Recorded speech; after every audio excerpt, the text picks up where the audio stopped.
March 27, 1945. Lieutenant Kenji Matsumoto stood on the bridge of the cargo freighter Hokusei Maru, watching the pre-dawning mist lift from the waters of the Shimonoseki Strait. The narrow passage between Honshu and Kyushu had been traversed by Japanese vessels for centuries, a maritime highway as familiar to sailors as their own homes.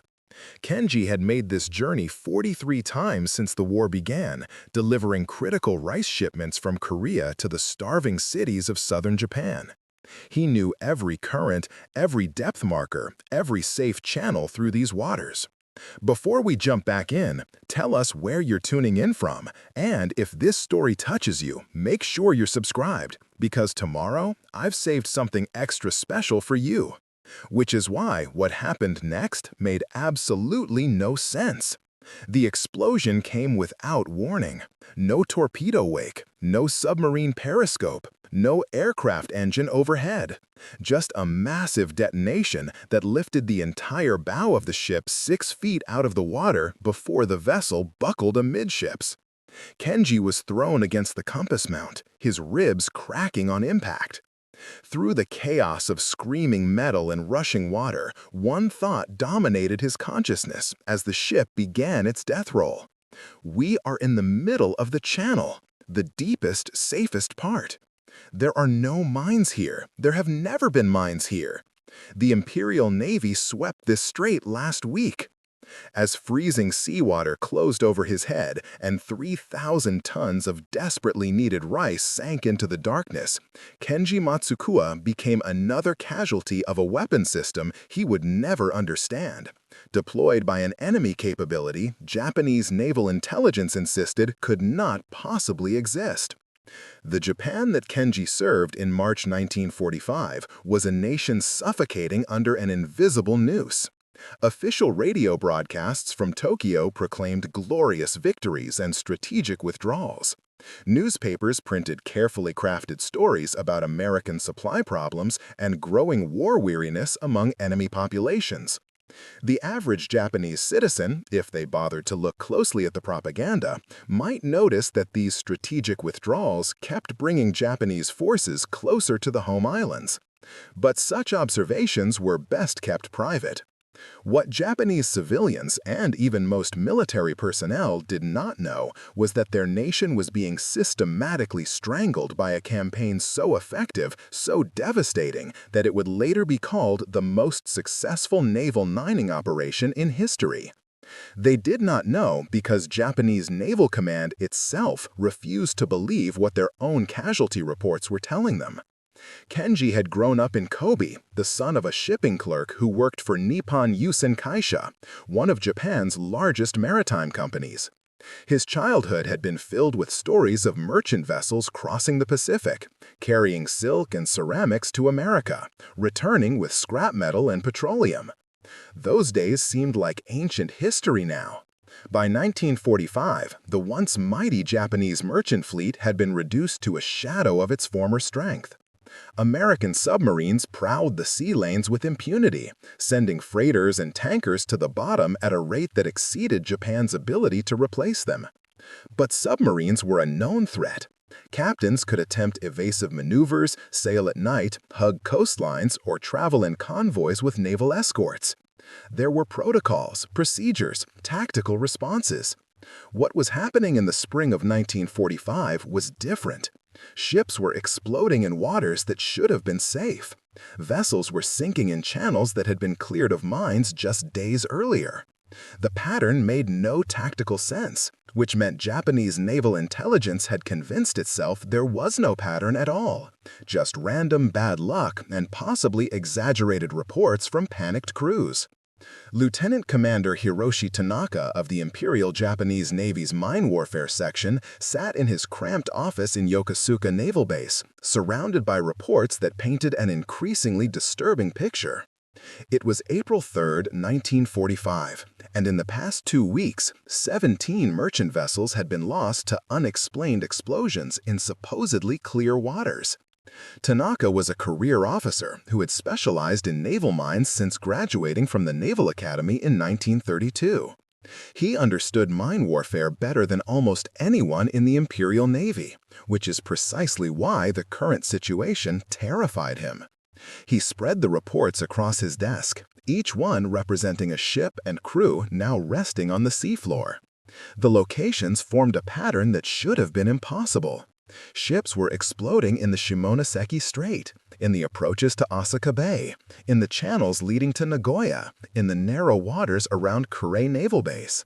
These were not random locations. These were the choke points of Japanese maritime commerce, the narrow passages through which all shipping had to flow to reach major ports. The depths were equally disturbing. Several vessels had struck mines in waters more than 50 feet deep, far below the typical deployment depth of the contact mines that both sides had been using throughout the war. Standard moored mines, the type that floated beneath the surface attached to the seafloor by a cable, were effective in waters up to perhaps 40 feet deep. Beyond that depth, the length of cable required made them impractical and unstable. Tanaka pulled out his notes from a report filed by Commander Sakamoto, who had survived the sinking of the transport vessel Maru 3 days earlier. The ship had been transiting a channel that naval minesweepers had cleared just 48 hours prior. Sakamoto reported that the explosion occurred directly beneath the ship's keel, in waters 65 feet deep. The violence of the blast had broken the ship's back instantly, suggesting a mine with significantly more explosive force than standard weapons. More troubling still was the timing. According to multiple reports, mines seemed to be appearing in swept channels with impossible speed. A passage would be declared clear in the morning, and by evening, a ship would strike a mine in the exact same location. Either Japanese minesweeping techniques had become completely ineffective, or someone was laying mines faster than they could be cleared. Tanaka did the calculation he had been avoiding for days. To lay mines in the quantities and locations being reported would require an enormous logistical effort. Surface ships were out of the question. The Imperial Navy still controlled most coastal waters, and enemy vessels attempting to approach Japanese home waters would be detected and engaged. Submarines were theoretically possible, but would need to surface or come to periscope depth to deploy mines, making them vulnerable to patrol boats and coastal defenses. There were protocols, procedures, tactical responses. What was happening in the spring of 1945 was different. Ships were exploding in waters that should have been safe. Vessels were sinking in channels that had been cleared of mines just days earlier. The pattern made no tactical sense, which meant Japanese naval intelligence had convinced itself there was no pattern at all, just random bad luck and possibly exaggerated reports from panicked crews. Lieutenant Commander Hiroshi Tanaka of the Imperial Japanese Navy's Mine Warfare Section sat in his cramped office in Yokosuka Naval Base, surrounded by reports that painted an increasingly disturbing picture.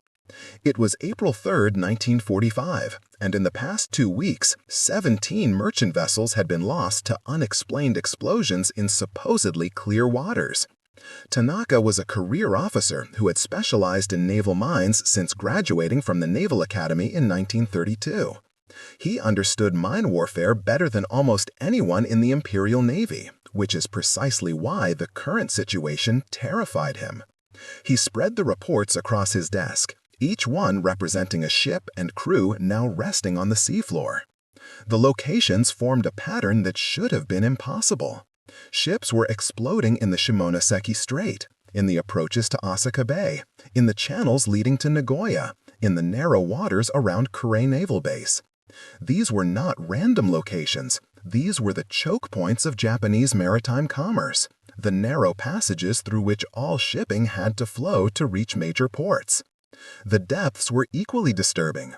Several vessels had struck mines in waters more than 50 feet deep, far below the typical deployment depth of the contact mines that both sides had been using throughout the war. Standard moored mines, the type that floated beneath the surface attached to the seafloor by a cable, were effective in waters up to perhaps 40 feet deep. Beyond that depth, the length of cable required made them impractical and unstable. Tanaka pulled out his notes from a report filed by Commander Sakamoto, who had survived the sinking of the transport vessel Maru 3 days earlier. The ship had been transiting a channel that naval minesweepers had cleared just 48 hours prior. Sakamoto reported that the explosion occurred directly beneath the ship's keel, in water 65 feet deep. The violence of the blast had broken the ship's back instantly, suggesting a mine with significantly more explosive force than standard weapons. More troubling still was the timing.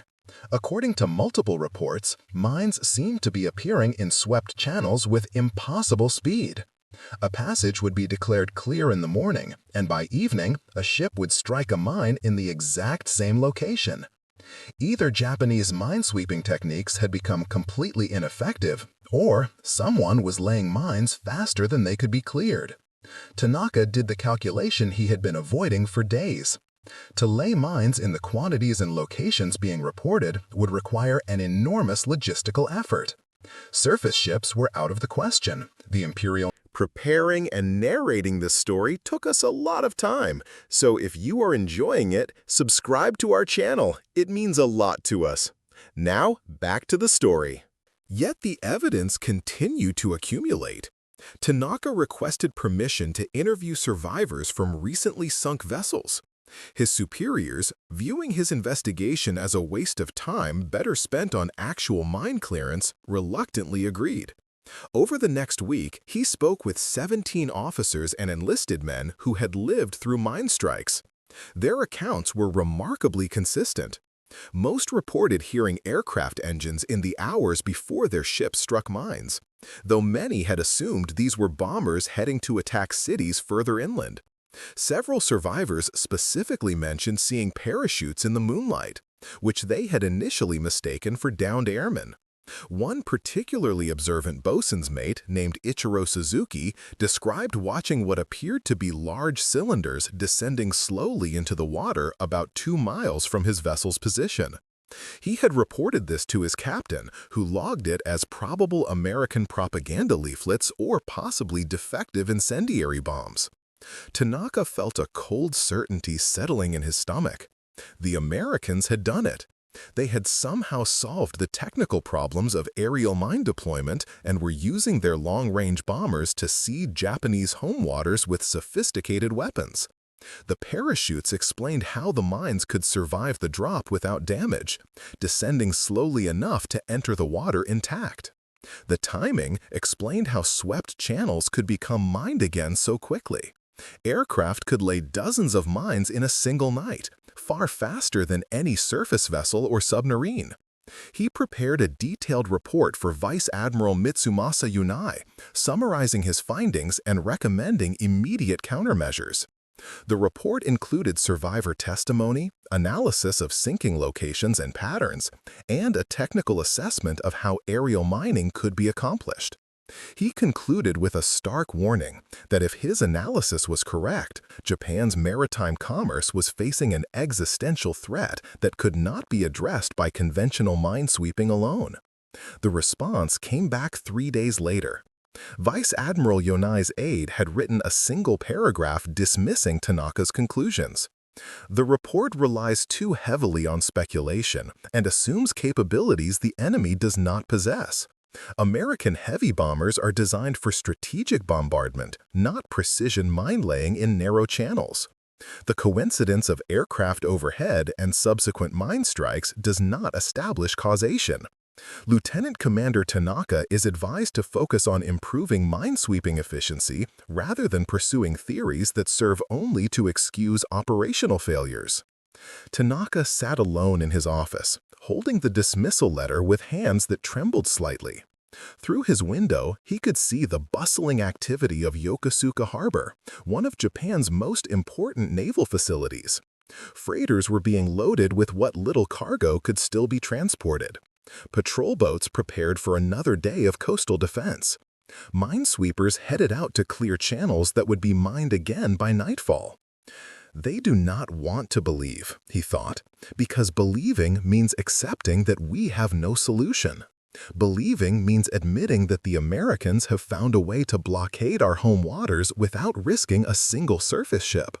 Believing means acknowledging that this war is already lost. He thought of his younger brother, an infantry captain fighting in the Philippines, and his sister working in a munitions factory in Hiroshima. He thought of the millions of Japanese civilians who trusted their leaders to tell them the truth about their circumstances. And he thought of the merchant sailors, men like Lieutenant Matsumoto, whom he would never meet. Men who were being sent into waters that Naval Command assured them were safe when those same waters were being systematically turned into minefields. Tanaka made a decision that would have been considered treasonous had anyone discovered it. He began keeping a private record, a detailed log of every ship sinking, every survivor report, every piece of evidence that supported his theory. Not for his superiors, who had made clear they would not listen, but for history, so that someday someone would understand what had been done to Japan's maritime lifelines, and, more importantly, so someone would understand that Japanese Naval Command had been warned and had chosen institutional denial over reality. What Tanaka could not have known, sitting in his office that April afternoon, was the true scale of what the Americans had accomplished. The operation had a name, though that name would remain classified for months after the war ended. Operation Starvation. The designation was grimly accurate. The goal was not merely to sink ships, but to make Japanese home waters so dangerous that maritime commerce would become effectively impossible, starving the home islands of food, raw materials, and military supplies. The man behind the operation was a soft-spoken Army Air Forces officer named Curtis LeMay, who had taken command of the 21st Bomber Command in January 1945. LeMay was a pragmatist who understood that winning wars required more than just destroying enemy military forces. It required breaking the enemy's ability to sustain those forces, to feed their population, to maintain industrial production. Aerial mining offered a way to accomplish strategic goals that conventional naval blockade could not match. The technical challenges had been substantial. Naval mines of the era were designed for deployment from surface ships or submarines at relatively slow speeds. Dropping them from aircraft flying at 200 miles per hour or faster would subject them to enormous stresses. The mines needed to survive a fall of several thousand feet, impact the water at high velocity without breaking apart, sink to the proper depth, and then activate their firing mechanisms only after a preset time delay. American engineers at the Naval Ordnance Laboratory had developed a solution that would have seemed like science fiction just a few years earlier. The mines, designated as Mark 25 and Mark 26, were equipped with sophisticated magnetic and acoustic sensors that could detect the unique signature of a ship's hull passing overhead. They could be set to ignore small vessels and detonate only under larger ships. They featured anti-sweeping devices that made them extremely difficult to neutralize. And, most ingeniously, they were fitted with ship-counting mechanisms that would allow the first several ships to pass safely before detonating under a later vessel, making minesweeping efforts essentially futile. The weapons were packaged in specially designed cases that incorporated parachutes to slow their descent. When dropped from a B-29 at altitudes between 5,000 and 8,000 feet, the mines would descend slowly enough to enter the water intact, at an angle that allowed them to settle properly on the seafloor. The entire system represented a leap forward in naval mine technology that Japanese experts would not have thought possible. On the night of March 27th, the same night that Lieutenant Matsumoto's ship was sinking in the Shimonoseki Strait, a formation of 20 B-29 Superfortress bombers lifted off from Guam, each aircraft carrying 12 mines. Their target was a carefully selected group of channels and approach routes around the Japanese home islands. The aircraft flew at medium altitude, between 5,000 and 8,000 feet, low enough for accurate mine placement, but high enough to avoid most anti-aircraft fire. The crews had been trained specifically for this mission. Unlike the chaotic conditions of a bombing raid over a defended city, mine laying required precision navigation and exact timing. Each mine had to be dropped at a specific location, in water of appropriate depth, positioned to create an effective barrier. The navigators worked with maps that showed seafloor contours, current patterns, and shipping channels with detail that many Japanese naval officers would have envied. Captain Robert Harrison piloted one of the lead aircraft that night. His aircraft, nicknamed Pacific Queen, had flown 32 combat missions over Japan, most of them incendiary attacks on urban targets. This mission felt different to Harrison and his crew. There was no visible destruction, no fires lighting up the night sky, no sense of immediate impact. They were sowing seeds that would bear fruit silently, invisibly, over the weeks and months to come. As Pacific Queen approached its designated drop zone in the waters north of Osaka, Harrison reduced altitude to exactly 7,000 feet and slowed to 160 miles per hour, the optimal speed for mine deployment. His bombardier, Lieutenant Michael Chen, watched the navigation instruments with intense concentration. The drop had to occur at precisely the right moment, with an accuracy measured in seconds. The bay doors opened, and one by one, the mines tumbled into the darkness. Each weapon deployed its parachute almost immediately, the white canopy blossoming against the night sky. From Harrison's position in the cockpit, they looked almost peaceful, drifting down toward the black water like enormous snowflakes. In 12 minutes, Pacific Queen had deployed its entire payload of mines across a 3-mile section of the approach to Osaka Harbor. None of the crew would ever know how many ships their mines would ultimately sink. That night alone, their aircraft was one of 20 that laid a total of 240 mines in Japanese home waters. Over the next 5 months, that number would grow to more than 12,000 mines delivered by more than 1,500 B-29 sorties. The operation would eventually place mines in virtually every major port and shipping channel around the Japanese home islands. The effect was immediate and catastrophic. By April 15th, just 2 weeks after the first major mine-laying missions, Japanese shipping tonnage passing through the Shimonoseki Strait had dropped by 70%. Captains refused to transit the narrow passage, choosing instead to risk the longer, more exposed route through the open ocean, where submarines and aircraft posed different but seemingly more manageable threats. Insurance rates for merchant vessels, to the extent that such commerce still functioned, became prohibitively expensive for vessels attempting to reach major ports. The economic impact rippled through Japanese society with devastating speed. Osaka, which depended on seaborne coal shipments to power its factories, saw industrial production drop by 40% in 3 weeks. Nagoya's aircraft manufacturing plants, already struggling with material shortages, lost another 25% of production capacity when coal and raw aluminum supplies dried up. Food shipments from Korea and Manchuria, crucial to feeding urban populations, slowed to a trickle. In Tokyo, government officials watched rice reserves dwindle at an alarming rate. The careful rationing system that had kept the civilian population fed, if barely, began to break down as supplies could not be moved from where they existed to where they were needed. Black market prices for rice increased by 300% in April alone, putting adequate nutrition beyond the reach of working-class families. Yet through all of this, official explanations continued to attribute shipping losses to submarine action and conventional mines. The possibility that American aircraft were systematically mining home waters remained too disturbing for military leadership to acknowledge publicly. Accepting that reality would mean admitting that Japan's defensive perimeter had been breached in a fundamental way, that the home islands themselves were now the front line, that the technological and industrial gap between America and Japan had grown so wide that the enemy could deploy weapon systems Japan had not imagined possible. Lieutenant Commander Tanaka continued his private documentation, his logs growing thicker each week with evidence that his superiors refused to consider. He began to see the pattern with terrible clarity. The Americans were not randomly seeding mines. They were conducting a sophisticated campaign, first targeting the highest value choke points, then systematically expanding to secondary channels and alternative routes. As Japanese shipping shifted to avoid heavily mined areas, new mine barriers appeared in the alternate routes within days.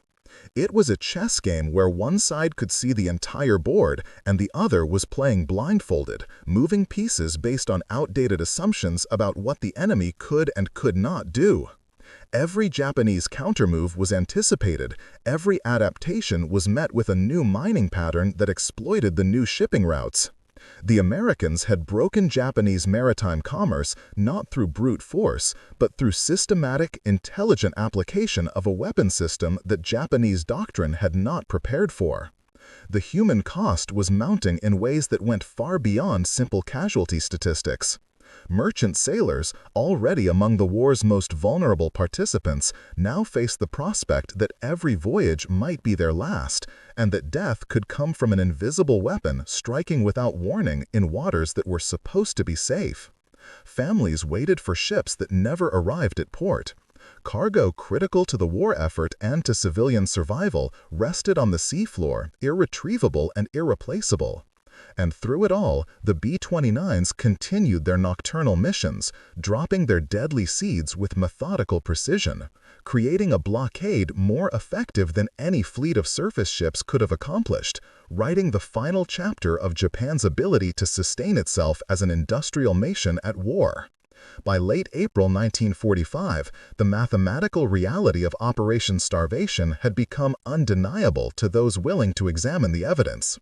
Commander Sakamoto Ryuichi, who had survived the sinking of the Nikko Maru, found himself assigned to a coastal observation post near Kure rather than receiving a new ship command. The Imperial Navy had more surviving officers than operational vessels, a reversal that would have been unthinkable 3 years earlier. From his small station overlooking the harbor approach, Sakamoto watched a drama unfold that confirmed his darkest suspicions about Japan's maritime situation. Each morning, minesweepers would depart before dawn, their crews tasked with clearing the channels that merchant vessels needed to reach port. The sweepers would work methodically through designated areas, dragging their equipment through the water, occasionally triggering mines that would detonate in spectacular fountains of spray and steel fragments. By late morning, the minesweeping commander would radio back that a channel had been cleared and was safe for transit. Merchant captains, desperate to deliver their cargoes and collect payment that might feed their families, would then navigate through the supposedly safe passage. Some made it through successfully. Others did not. The explosions came without pattern or warning, sometimes hours after a channel had been declared clear, sometimes the very next day in the exact location that sweepers had pronounced safe. What disturbed Sakamoto most was not the sinkings themselves, terrible as they were, but the mathematical impossibility of what he was observing. Japanese minesweeping doctrine, developed over decades and tested in previous conflicts, was based on sound principles. The sweeps should have been effective against conventional mines. Yet they clearly were not effective against whatever weapons the Americans were deploying. He began keeping his own log, noting the time when channels were swept, when they were declared clear, and when ships subsequently struck mines in those same channels. The pattern that emerged was chilling in its consistency. Mines were appearing in swept areas with a frequency that suggested either the Japanese minesweeping equipment had suddenly become completely useless, or the Americans were deploying mines that could evade or resist conventional sweeping techniques. Sakamoto requested technical specifications for American naval mines from naval intelligence. The response he received was a collection of outdated, pre-war documents describing contact mines and basic magnetic mines, technology that Japan itself possessed. Nothing in the files explained what he was observing. Either American mine technology had advanced far beyond Japanese intelligence assessments, or someone had decided that acknowledging American advances would be too damaging to morale. The toll continued to mount. On April 22nd, the cargo vessel Taiyo Maru exploded and sank in the approach to Hiroshima Bay, taking down 400 tons of rice and 37 crew members. On April 25th, the Kongo Maru struck a mine in Osaka Bay while attempting to deliver coal to power plants that were already operating at reduced capacity. The ship broke in half and sank in less than 4 minutes. 18 survivors were pulled from the oil-slicked water. 23 bodies were recovered.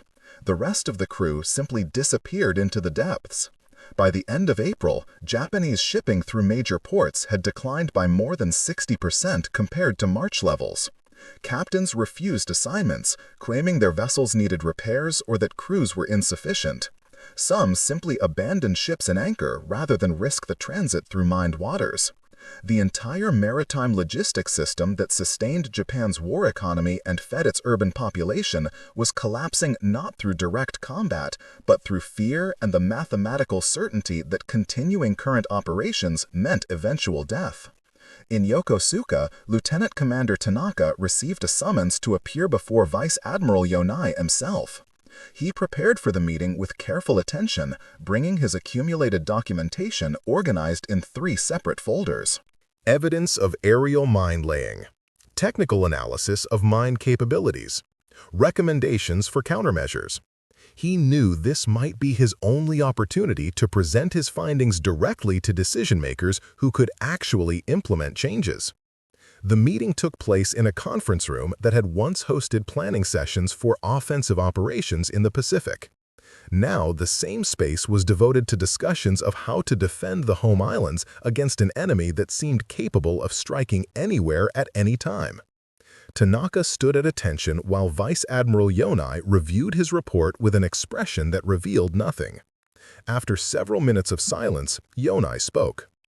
Your analysis suggests that American heavy bombers are conducting systematic mining operations in our home waters using advanced weapons that our minesweeping forces cannot effectively counter. The implications of this assessment are profound. If accurate, it means the enemy has achieved a technological capability we did not believe possible. It also means our coastal waters are no longer defensible by conventional means. Tanaka felt a surge of hope. Finally, someone in authority was willing to consider the evidence. He began to speak, but Yonai raised a hand to stop him. I have read your report thoroughly, Lieutenant Commander. Your logic is sound, your evidence is compelling, and your conclusions are almost certainly correct. The Americans are mining our waters from the air using weapons we cannot sweep effectively, at a pace we cannot match with countermeasures. Your analysis demonstrates this beyond reasonable doubt. Tanaka waited for the inevitable next statement. The orders to develop new minesweeping techniques. The authorization to acquire new equipment. The directive to warn merchant captains about the true nature of the threat they faced. Instead, Yonai placed the report in a drawer and locked it. Your findings will be classified at the highest level. You will not discuss this analysis with anyone outside this room. You will return to your duties and continue conventional minesweeping operations as if this conversation never occurred. Tanaka felt the words like physical blows. With respect, Admiral, if we do not adapt our tactics based on this intelligence, ships will continue to be lost at an unsustainable rate. The merchant marine cannot survive this attrition. Our ports cannot function.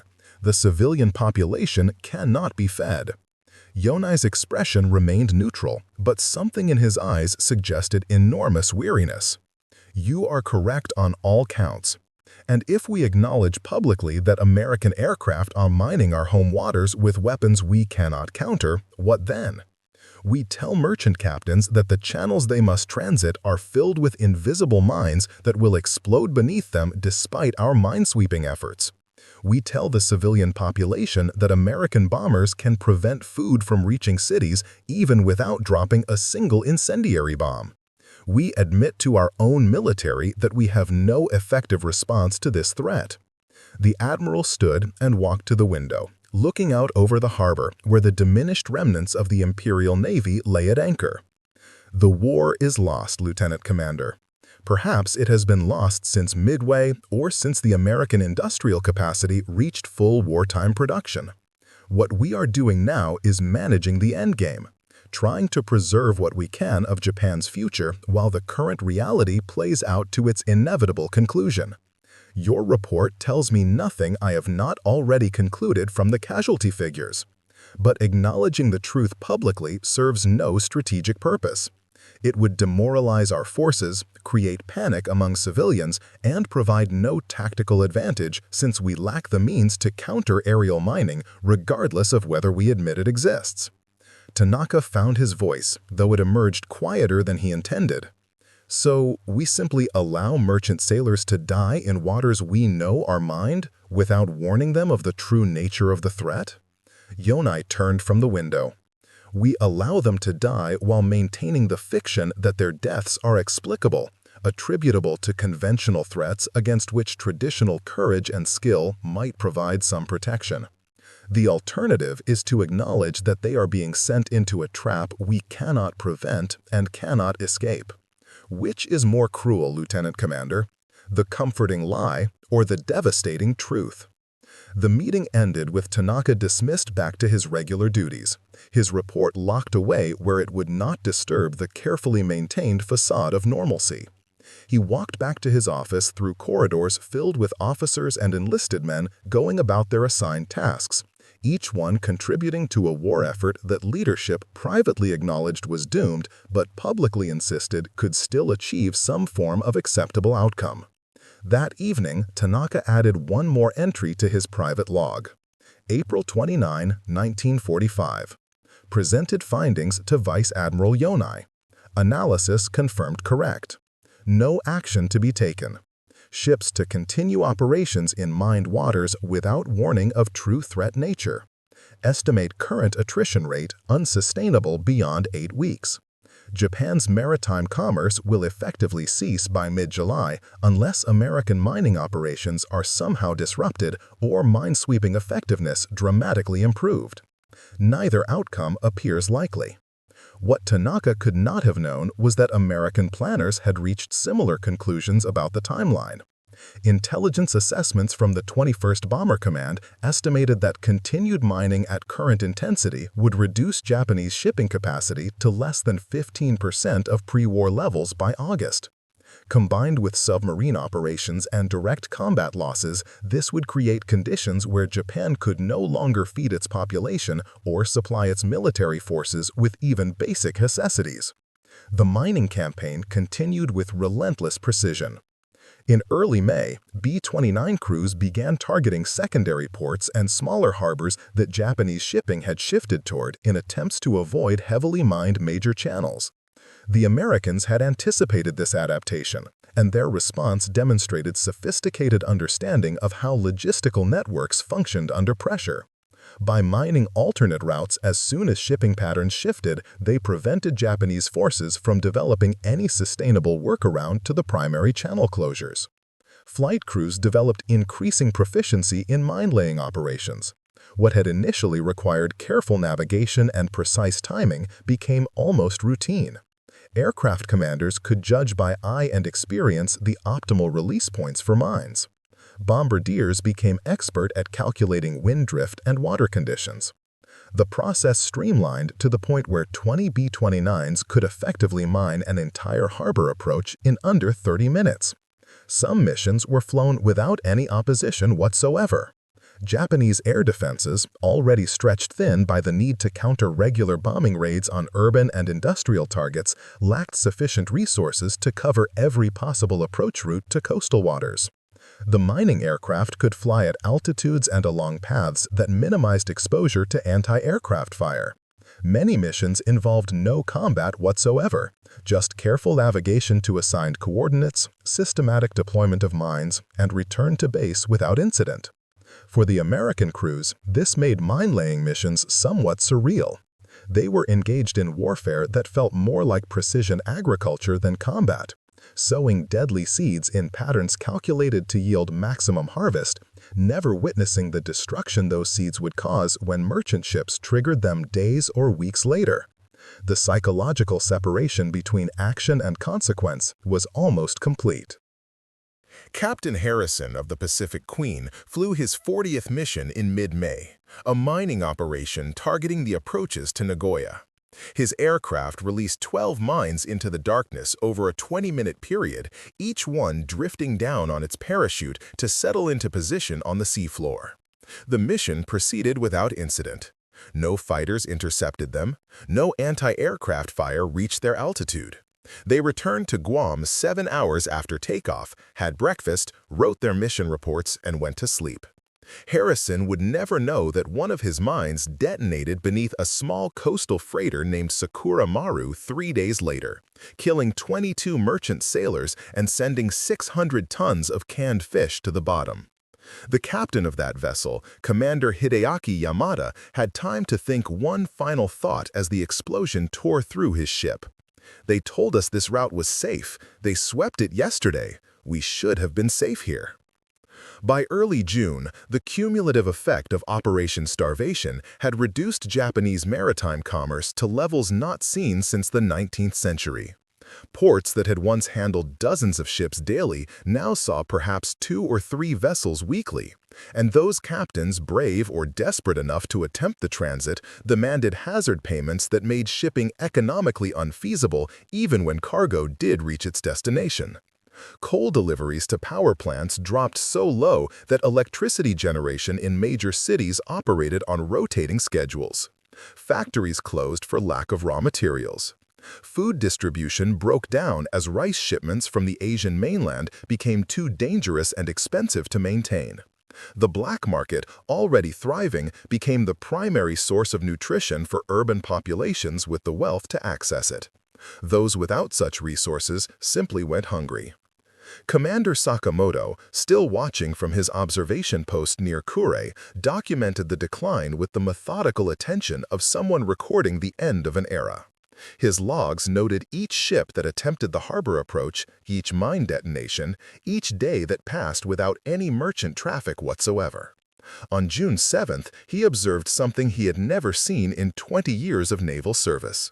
The approach to one of Japan's most important naval facilities sat completely empty of traffic for an entire day. Not a single vessel attempted to transit the mined waters. The psychological transformation among surviving merchant sailors mirrored what had occurred among the comfort women who had witnessed American abundance a year earlier. Initial disbelief gave way to angry recognition that they had been misled about the nature of the threat they faced. The official line that mines were being effectively swept was contradicted by their own experiences and the experiences of their deceased comrades. Some sailors began refusing assignments outright, accepting court-martial rather than transit-mined waters. Others deserted, disappearing into the countryside where they might at least die on land rather than drowning in the cold darkness after a mine explosion. The Japanese merchant marine, which had begun the war with proud traditions and professional standards, was disintegrating under the pressure of a threat that naval command would not officially acknowledge existed. In Tokyo, government ministers met in urgent sessions to discuss the food crisis that was developing as maritime commerce collapsed. The Ministry of Agriculture reported that rice reserves were projected to be exhausted by late August at current consumption rates. The Ministry of Munitions reported that factories were operating at less than 30% capacity due to raw material shortages.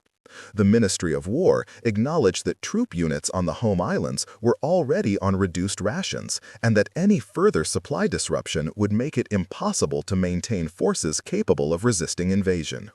Yet, through all these discussions, the official explanation for the shipping crisis remained submarines and conventional mines. To admit that American aircraft were systematically closing Japanese ports would be to acknowledge a level of enemy capability that contradicted years of propaganda about American weakness and Japanese resilience.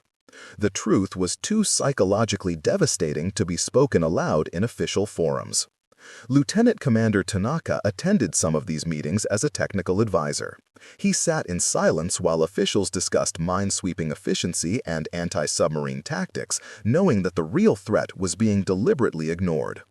Once, he attempted to raise the issue of aerial mining. He was cut off mid-sentence by a senior admiral who stated firmly that speculation about unproven enemy capabilities was unhelpful and distracted from addressing known threats.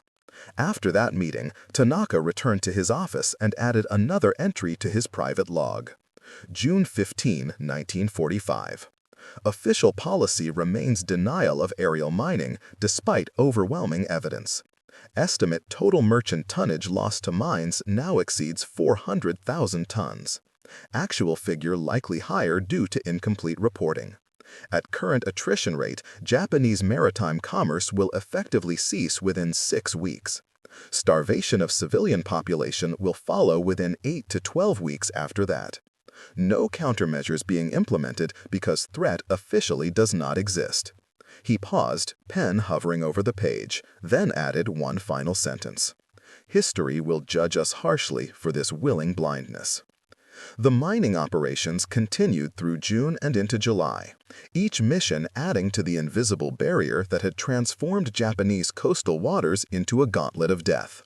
By mid-July, the 21st Bomber Command had deployed more than 12,000 mines in Japanese waters. Intelligence estimates suggested these mines had sunk or damaged more than 670 ships, totaling over 1.2 million tons of merchant shipping. For context, this represented roughly half of all remaining Japanese merchant marine capacity. The mines had accomplished in 4 months what American submarines had taken years to achieve. And unlike submarine warfare, which required continuous patrols and exposed submarines to enemy counterattack, the mines required no ongoing effort. Once deployed, they simply waited on the seafloor, patient and inevitable, for the next victim to pass overhead. The true genius of Operation Starvation lay not in any single technical innovation, but in the systematic application of aerial mining to create a blockade that was simultaneously total and invisible. Japanese naval forces couldn't fight mines the way they could fight submarines or surface vessels. Minesweeping consumed enormous resources and provided no permanent solution, since mined waters could be reseeded faster than they could be cleared. The Americans had created a self-sustaining barrier that required minimal ongoing effort to maintain, but maximum effort to counter. As July turned to August, the end was approaching for Japan through multiple converging catastrophes. American bombers continued their incendiary raids on cities. Soviet forces prepared to enter the war. Atomic bombs were being readied for deployment. And through it all, largely invisible to historical attention, but mathematically decisive, the mines laid by Operation Starvation ensured that Japan couldn't feed its population or sustain its military forces even if every other pressure somehow ceased. The merchant sailors who died in those explosions, men like Lieutenant Matsumoto, who never understood what killed them, were casualties of a weapon system that their own command structure refused to acknowledge. They were sent into mined waters with assurances of safety based on official positions rather than observed reality. And they died, one ship at a time, while the architecture of their nation's defeat was being written in the silent language of magnetic sensors and acoustic triggers resting on the dark seafloor of their homeland waters. Up next, you've got 2 more standout stories right on your screen. If this one hit the mark, you won't want to pass these up. Just click and check them out.